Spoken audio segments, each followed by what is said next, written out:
नमस्कार। आज फिर मैं आप सबके सामने एक बहुत ही दुखी हृदय के साथ एक वीडियो लेके हाजिर हुआ हूँ। रोज़ अखबारों में पढ़ता हूँ 8वीं साल का बच्चा, 12वीं साल का बच्चा सुसाइड कर लिया, 12वीं मंजिल से कूद गया, टीचर की डांट नहीं सह पाया, पंखे से लटक गया। बहुत कष्ट होता है। एक बाप होने के नाते अपना डेजिग्नेशन मैं बताना यहाँ उचित नहीं समझता, क्योंकि ओवरऑल मैं भी एक एजुकेशन इंडस्ट्री से जुड़ा हुआ व्यक्ति हूँ। इतना बताना ज़रूरत से ज़्यादा काफ़ी है। तकलीफ़ होती है। मुझे बताइए, आप लोगों में से कितने लोगों ने या कितने लोगों को ये याद है कि अंतिम मर्तबा आपने अपने बेटे से या बेटी से कब बात करी थी?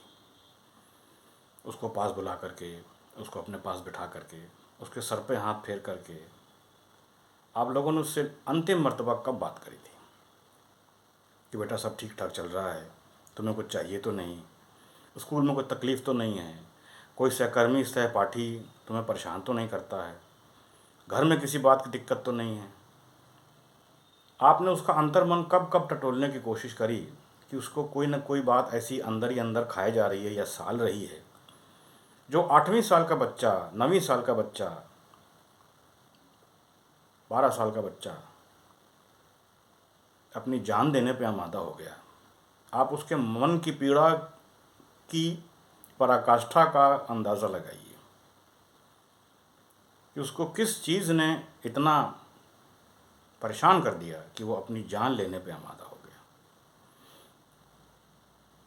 आजकल सोशल मीडिया के ज़माने में, जहाँ माँ बाप को अपने कामों से फुर्सत नहीं है, माँ अलग बिज़ी है, बाप अलग बिज़ी है,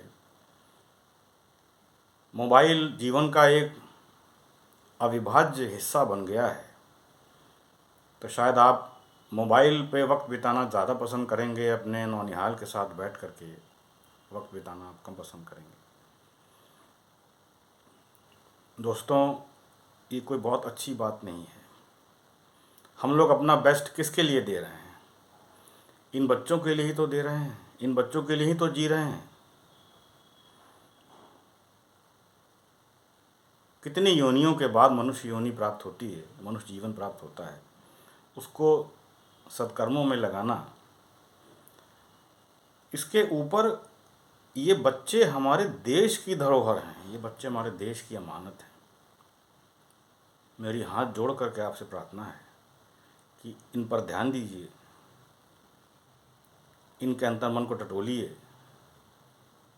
अंतर्मन कहीं ना कहीं चोट खाया हुआ है, उसको पहचानने की, उसको समझने की कोशिश करिए और इन बच्चों को अपने इस अंत तक पहुंचने से बचा लीजिए। ये बच्चे देश के भावी नागरिक हैं। आने वाले देश का भार इन्हीं के कंधों पर है। इससे ज़्यादा कुछ मैं नहीं कहूँगा। नमस्कार, जय हिंद।